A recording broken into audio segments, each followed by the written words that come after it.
ये दूरदराज पहाड़ी क्षेत्र बन्नी के पहाड़ों में बसा।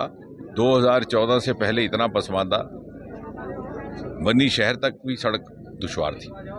2014 के बाद यहाँ सड़कों का निर्माण कार्य पूरा हुआ। आज यहाँ तक सड़क पहुँच गई। यहाँ से 1.5-2 घंटे में आदमी बन्नी पहुँचता। आगे दुग्गल की तरफ सड़क बढ़ रही है, बीच में एक शायद टनल बनाने की गुंजाइश हुई। मुख्तसर में कहने का मतलब ये है कि ये पिछले 60-70 बरस कांग्रेस और उनके सहयोगियों को सब मौका मिला इस इलाके की तरक्की करने, लेकिन नहीं किया। और आज वही लोग कांग्रेस के आकर के यहाँ झूठा आश्वासन दे रहे हैं कि हम सड़कें बनवाएंगे। वो समझते हैं कि जनता की यादाश्त इतनी कमज़ोर है। मैं आपके माध्यम से कहना चाह रहा हूँ, सन 2017 में, मैं ऑन रिकॉर्ड कह रहा हूँ, सन 2017 में वसोली बन्नी भद्रवा सड़क बड़ी कोशिश के बाद जीवन लाल जी MLA और हमने BRO के साथ मिलकर के काम उसका शुरू करवाया। बीच रास्ते में काम रुकवा दिया गया इन्हीं कांग्रेस के नेताओं। झूठा बहाना बनाया फॉरेस्ट क्लियरेंस का अपने स्वार्थ के लिए। अब मैं उसे बयान नहीं करना चाहता क्या इनका स्वार्थ था। 1 करोड़ का जुर्माना करवाया BRO के फॉरेस्ट महकमे के लिए। हम दोनों ने प्रयास किया, दिल्ली पहुंचे, BRO के दफ्तर पहुंचे। वहां के जनरल साहबान भी हैरान हो गए कि फौज के ऊपर जुर्माना। और वहां से फिर मोदी सरकार के हस्तक्षेप से वो सरकार काम दोबारा शुरू हुआ। यानी चलता हुआ काम अपने स्वार्थ के लिए रोकने वाले नेता आज आकर के आश्वासन दे रहे हैं हम काम करवाएंगे सड़कों का।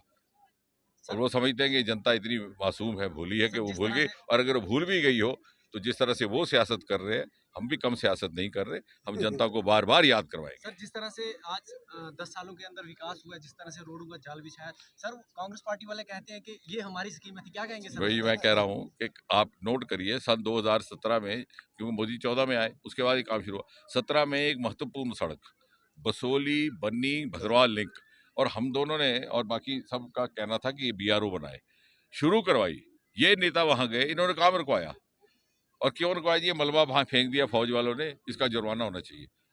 और दबाव डालकर रेंजर पर, DFO पर, आप यहाँ के बच्चों को पूछ लीजिए, 1 करोड़ का जुर्माना करा दिया। लोग हैरान हो गए, फौज के ऊपर जुर्माना सिर्फ अपने स्वार्थ के लिए।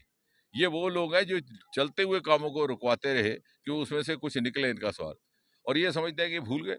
और अगर ये भूल भी गई हो जनता तो हम इनको भुलाने नहीं देंगे। इनके पाप, इनके गुनाह हम याद करवाएंगे। सर, डॉक्टर साहब, हमारा एक चैनल का एक उन्होंने आपका शुक्रिया और धन्यवाद किया है मोदी सरकार का, जिन्होंने यहाँ पे सड़क का जाल बिछाया है। और उन्हीं लोगों का एक शिकायत भी है कि बन्नी सेस में डॉक्टर नहीं है, उसका मुताबिक किया। क्या कहना? ठीक कह रहे हैं आप। उसमें मैंने ये टेकअप किया। दिक्कत क्या है, जो मुझे प्रदेश सरकार ने बताया, वो कह रहे हैं हमारे पास डॉक्टरों की कमी है। ये सिर्फ वहीं का नहीं है, बल्कि जो हमारे सब डिस्ट्रिक्ट हॉस्पिटल है वहाँ भी है। प्राइमरी बहुत बड़ी कॉन्स्टिट्यूंसी है। हीरानगर प्राइमरी हेल्थ सेंटर है, डॉक्टर नहीं है। हमारा एक ट्रॉमा हॉस्पिटल है रामबन, वहाँ पे पूरे डॉक्टर नहीं। तो मैंने इनसे एक गुजारिश की है कि आप चाहे स्पेशल रिक्रूटमेंट करो या डेपुटेशन पर, ये मैं तो इस हद तक कह रहा हूँ कि चाहे कोई पब्लिक प्राइवेट अरेंजमेंट करके डॉक्टरों को हायर करके कॉन्ट्रैक्चुअल में लगाया जाए, क्योंकि स्वास्थ्य सेवाओं का कोई और विकल्प नहीं रहता। तो आपका कहना ठीक है। हम इसके, मैंने अपने तौर पर एज MP एक व्यवस्था की है, टेली मेडिसिन मोबाइल क्लिनिक। वो गंढो और देसा के इलाकों में घूमी, फिर वो बिलावर, बसंतगढ़, फिर यहाँ। वो एक हमारा निजी प्रयास था। उसमें बहुत महंगा पड़ता है, 1-1.5 करोड़ रुपए का तो 1-2 चक्कर उसके लगते हैं वो। लेकिन चूंकि कुछ एक लोगों ने सहयोग किया और वो हम कर पाए। लेकिन आपका जो चिंता है वो वाजिब है। डॉक्टर साहब, सर क्या ये रोड हिमाचल के साथ जुड़ने वाला है सर नेक्स्ट टर्म में? बिल्कुल। ये जीवन लाल जी से वही बात हो रही थी। ये यहाँ से भी जुड़ेगा और भद्रवाह से भी हम जोड़ने का प्रयास। लेकिन ये सब इसलिए मुमकिन है, मैं पूरी ईमानदारी से कहता हूँ, हम तो सिर्फ प्रयास कर सकते हैं, हम पहले भी करते हैं। ये सिर्फ इसलिए मुमकिन हुआ कि मोदी जी ने कभी इनकार नहीं किया। उन्होंने कहा जो इलाका पसमानदा है उसकी तरक्की करो, वोट किसको दिया उन्होंने इसकी सोच मत करो। तो ये इंसाफ पसंद जो निज़ाम हमें मिला, ये उसी की वजह से मैं बार बार मोदी जी का आभार प्रकट करता हूँ। धन्यवाद।